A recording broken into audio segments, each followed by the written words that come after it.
वालेकुम। कैसे हैं आप सब लोग? उम्मीद करती हूँ आप सब लोग ठीक होंगे। अल्हम्दुलिल्लाह हम भी बिल्कुल ठीक हैं। ये है जी सुबह सुबह का टाइम और बाजी अपने काम शाम कर रही हैं, मतलब जो उनके करने वाले काम है वो कर रही हैं। मैंने सारा समेट दिया था, उसके बाद फिर वो स्वीपिंग मोपिंग करती हैं और मैं फिर नाश्ता बनाने लग जाती हूँ। तो बस यहाँ पे सारे काम हो गए हैं, उन्होंने मोपिंग भी कर लिया। आजकल मैं सहन थोड़ा कम धुलवाती हूँ क्योंकि थोड़ी सर्दियाँ आ गई हैं। उसके बाद अब यहाँ पे मैं कर रही हूँ डस्टिंग। तो ये डस्टिंग वाला जो काम होता है ना, मैं ये उस वक्त करती हूँ जब घर पे मतलब कोई नहीं होता। अमल सो रही होती है, हेल्पर काम शाम करके जा चुकी होती हैं, हस्बैंड ऑफिस, और फिर जब मैं अकेली होती हूँ फिर मैं ईज़ी होके सारी डस्टिंग शस्टिंग करती हूँ। खैर ये 2-3 दिन के बाद मैं डस्टिंग करी थी और इतना कोई ज़्यादा बुरा हाल हो रहा था ना हर चीज़ का। बस आज मैंने दिल लगा के डस्टिंग की थी और बस फिर मैंने कहा अब मैं वीडियो भी शूट कर ही लेती हूँ।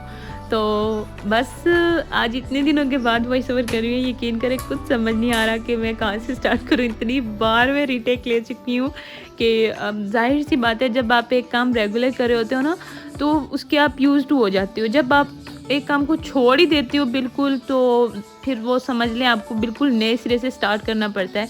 तो आज मेरे साथ भी कुछ इसी तरह का सीन हो रहा है कि मुझे ऐसा लगता है जैसे मैं नई नई व्लॉगिंग स्टार्ट कर रही हूँ। हालांकि अल्हम्दुलिल्लाह मेरी व्लॉगिंग को ऑलमोस्ट 1 साल कंप्लीट हो गया है और मैं बड़ी खुश हूँ। मेरी बहुत बड़ी अचीवमेंट है कि मैं जो सोच नहीं सकती थी वो मैंने कर लिया है।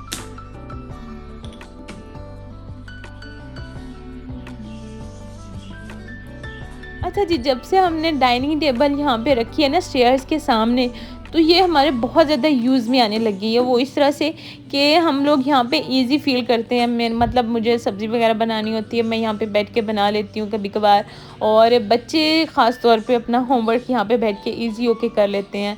तो ये बड़ी हमारे लिए ना बड़ी अच्छी चीज़ हो गई है। और जब हमने इसको स्टेयर्स के नीचे रखा हुआ था ना, तब हम लोग इसको इतना यूज़ नहीं कर सकते थे। अच्छा, जब मैंने आप लोगों से अपने टीवी लाउंज की वीडियो शेयर की थी, इसका मेकओवर किया था हमने, पर्पल थीम जो रखा था, वो सारी सेटिंग हमने तकरीबन 3 माह हम लोगों ने वो रखी है। बट फिर मैं उससे बोर हो गई थी और फिर मैंने जो अपनी मैं रैंडमली यूज़ करती थी सारी चीज़ें, वही फिर मैंने रख दी हैं। तो बस आजकल ये वाली सेटिंग है कुछ टीवी लाउंज की। लेकिन मैंने सोचा है कि मैं सर्दियों के लिए थोड़ी सी सेटिंग चेंज करूँगी। वो जिस तरह से चेंज करूँगी इंशाल्लाह आप लोगों से भी शेयर करूँगी। तो मुझे चेंज बहुत अच्छा लगता है। अच्छा, हर किसी की अपनी मतलब पर्सनैलिटी होती है, अपनी सोच होती है। कुछ लोगों को चेंज अच्छा लगता है चीज़ों में, कुछ को नहीं अच्छा लगता। जैसे अम्मी का घर है, मेरी छोटी दोनों बहनें हैं, मैं उनसे कहती हूँ अम्मी के घर में ऐसे चेंजिंग कर लो, ये कर लो, वो कर लो, मतलब चेंज अच्छा लगता है। लेकिन वो कहती हैं कि नहीं, हमें जैसे जो सेटिंग है ना, वो एक दिन के लिए भी चेंज करते हैं तो वो कहते हैं हमारा दिल नहीं लगता, हमें वही वाली पुरानी सेटिंग अच्छी लगती है। लेकिन मुझे चेंज अच्छा लगता है। मैं कहती हूँ चीज़ों को इधर उधर बंदा करता रहे ना तो आई थिंक सो मेंटली तौर पे मैं बड़ा फ्रेश फील करती हूँ। और एक मज़े की बात बताऊँ मैं आप लोगों को, मेरे हस्बैंड मेरा इतना मजाक उड़ाते हैं ना इस बात में। वो कहते हैं तुम ऐसा करो, पूरे फर्नीचर के नीचे ना व्हील लगवा लो और फिर तुम्हें किसी की हेल्प की ज़रूरत नहीं पड़ा करेगी। खुद ही खींचा इधर कर दिया, खुद ही खींचा इधर कर दिया। मैंने कहा वैसे not a bad idea, idea तो आपने अच्छा दिया है, मैं इस पर कुछ अमल करने का सोचूंगी।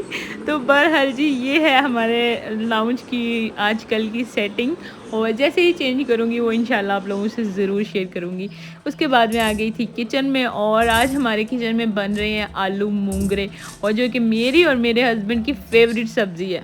तो सर्दियों में अल्लाह ताला की मतलब बहुत सारी नेमतें हैं जो हमें मिलती हैं, बहुत सारी वैरायटी होती है सब्जियों में। तो ये फ़र्स्ट टाइम मैंने अम्मी से पूछा था कि अम्मी उनके पास मूंगरे हैं सब्ज़ी वाले के पास, तो अम्मी ने कहा हाँ। मैंने कहा हाय अल्लाह, सब्जियों की पहली सौगात तो मैंने यही पकानी है, मुझे इतने अच्छे लगते हैं आलू मूंगरे।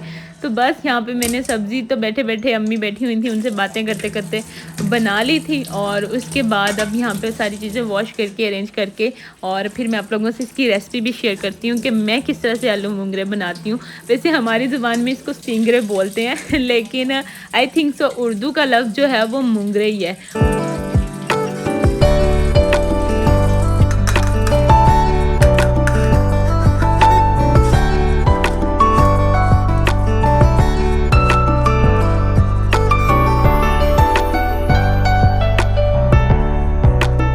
मूंगरों को मैंने बॉईल बॉईल होने के लिए रख दिया है। और अब मैं यहाँ पे लहसुन, हरी मिर्ची और टमाटर, इन तीनों चीज़ों का पेस्ट बना लूँगी।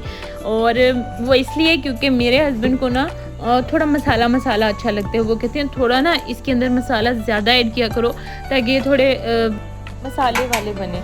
बस यहाँ पे मैंने 3 टमाटर ऐड किए हैं, थोड़ा सा लहसुन और 3-4 हरी मिर्चें। उसके बाद मैं इसका पेस्ट बना लूँगी। और मैंने इसके जब पेस्ट बनाने लगी थी ना, सूखा धनिया भी मैंने उसके अंदर ही ऐड कर दिया था, क्योंकि धनिया का पाउडर इतना अच्छा नहीं लगता जितना धनिया ऐसे पिसा हुआ। ना तो वो बिल्कुल बारीक होता है, ना ही वो बिल्कुल मतलब मोटा मोटा होता है। तो मुझे इस तरह से अदरक लहसुन के अंदर सूखा धनिया डाल के पीस के ना, उसका सालन का टेस्ट ही बहुत ज़्यादा अच्छा लगता है।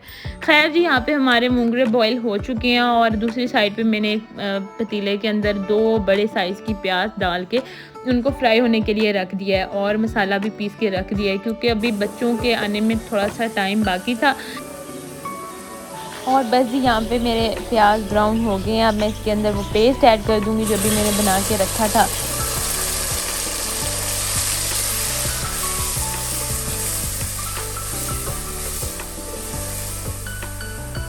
यहाँ पे मैं ऐड कर दूँगी इसके अंदर लाल मिर्च मैंने छोटे 2 चम्मच डाले थे। 1 चम्मच मैंने हल्दी का डाला था और 1.5 चम्मच के बराबर मैंने इसके अंदर नमक का डाला था। तो बस उसके बाद इसको अच्छे तरीके से भून लेंगे। असल में इसके अंदर मैं ज़्यादा स्पाइसेस इसलिए ऐड नहीं करती क्योंकि मूंगरे ऐसी सब्ज़ी है जो अपने ही टेस्ट के अंदर बहुत ज़्यादा अच्छी लगती है। और मूंगरे बनते बहुत ज़्यादा करारे हैं, तो इसके अंदर अगर हम ज़्यादा स्पाइसेस ऐड कर देंगे तो वो आई थिंक सो उसका असल टेस्ट नहीं रहेगा। तो मेरे हस्बैंड को मसाले वाले इस तरह से अच्छे लगते हैं कि मसाला ज़्यादा मतलब टमाटर ज़्यादा हो, प्याज ज़्यादा हो, तो ये वाला मसाला उनको ज़्यादा अच्छा लगता है। खैर जी, यहाँ पे मूंगरे हमारे बॉईल हो चुके हैं। ये बिल्कुल अच्छे से टेंडर हो गए थे और अब मैं इनको निकाल लूँगी। तो बस जैसे ही हमारा मसाला रेडी होगा तो हम इसके अंदर मूंगरे और आलू डाल के इसको अच्छे तरीके से पका लेंगे।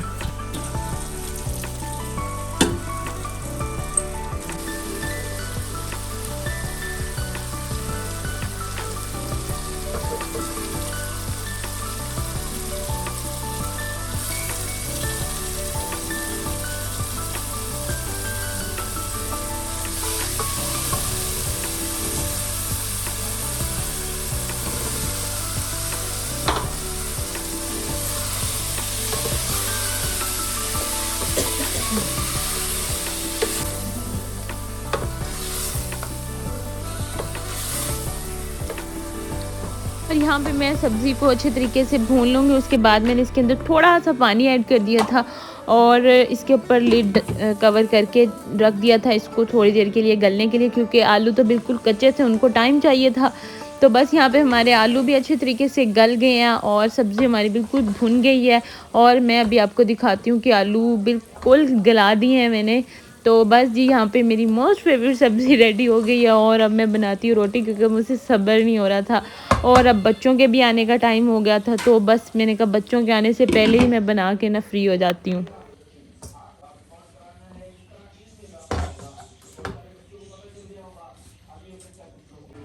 और यहाँ पे जी अब मैं बनाने लगी हूँ रोटी। अच्छा, जब से मेरी शादी हुई ना, मैं रोटी बहुत कम कम बनाती हूँ। वो इसलिए क्योंकि आप लोगों को पता ही है हमारे घर रोटी बाहर से आती है, यानी तंदूर की। मेरे हस्बैंड तो बिल्कुल भी घर से रोटी नहीं खाते। जस्ट वो सुबह के टाइम पराठे खाते हैं, वो घर के पके हुए।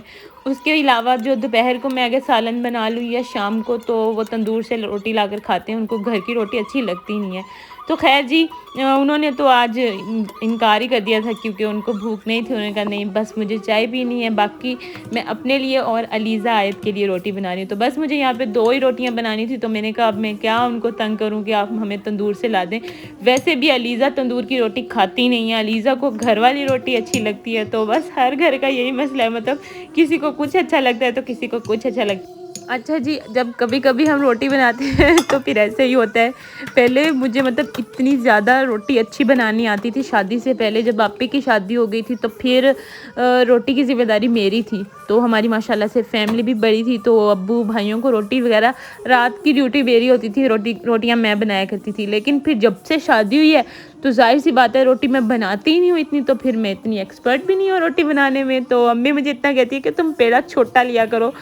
खैर ये बड़ा पेड़ा लेने की मेरी शुरू से आदत है। मैं इतना बड़ा पेड़ा लेती हूँ कि रोटी मेरी तवे से बाहर आ जाती है।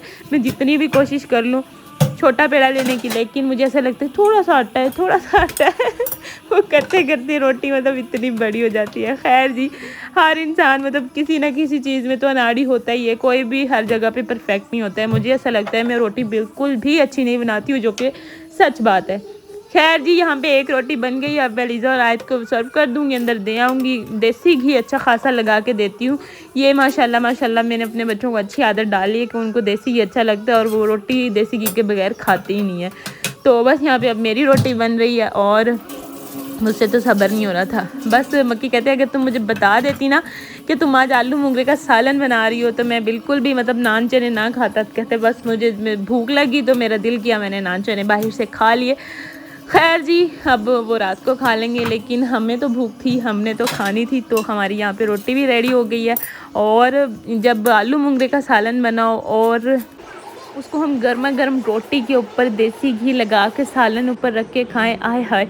मतलब इस तरह के जो सालन होते हैं ना वो रोटी के ऊपर रख के ही अच्छे लगते हैं। अलग से सालन वगैरह डाल के मतलब नहीं अच्छा लगता, रोटी के ऊपर अच्छा लगता है मुझे तो इस तरह का सालन जो होता है। खैर जी, यहाँ पे बहुत मज़े का सालन बना था और मैंने बड़ा रिलैक्स होकर एंजॉय करके खाना खाया। और उसके बाद फिर हस्बैंड कह रहे थे कि मेरे लिए चाय बना दो, तो बस फिर मैंने खाना खा के उनके लिए चाय बना दी थी। तो बस जी, ये थी मेरी आज की वीडियो। आई होप आप लोगों को अच्छी लगी होगी। अच्छी लगी है तो लाइक कर दें, चैनल पर न्यू है तो सब्सक्राइब कर लें। दुआओं में याद रखिएगा। मिलते हैं नेक्स्ट वीडियो में, तब तक के लिए अल्लाह हाफिज़।